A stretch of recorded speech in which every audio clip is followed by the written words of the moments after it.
The gun legislation and the hate speech bill is going to be split up, and that is probably a really good thing. I am still in favor of what they're broadly trying to do when it comes to changing our laws around hate speech, but there are things that needed to get solved within this bill before it should have passed through the parliament. I don't think Larissa Waters is doing anything bad by saying that the Greens aren't going to support you here. And I think right now there is enough public support where there's not going to be any backlash on the Greens.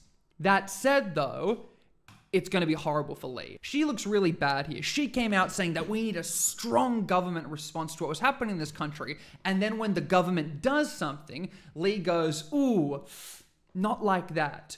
Even if she is correct in some ways that this legislation has major issues, it looks pretty horrible politically. One Nation, in the public's eyes, is becoming a potential alternative to the Liberals. Now, we have to be careful here because it's January. January is this weird twilight zone period where people are still on holidays. No one really knows or cares about what is going on.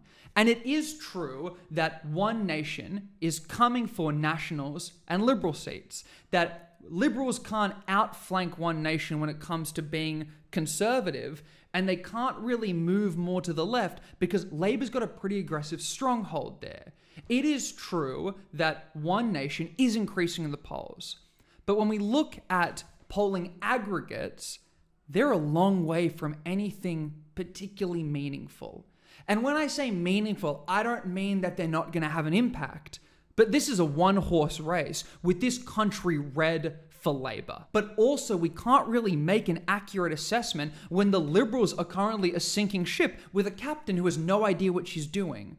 But it is very likely by the time the election comes around, we're going to have someone in charge who knows what they're doing. It won't be Lee. It might be Hastie. It might be someone else. But it's not going to be this dying party like we're seeing now. I think it's good that they broke up this bill. But I think people are overplaying the conservative win here. Because at the end of the day, the gun reform is still going through broadly untouched to the detriment of the Nationals and the regional voters. And there is a really good chance that this hate speech amendment is still going to go through anyway. If anything, it might even be a little bit stronger and encompass more minority groups. But hey, we'll see what happens. Come let me know what you think in the comments. Check out the YouTube. It's been real.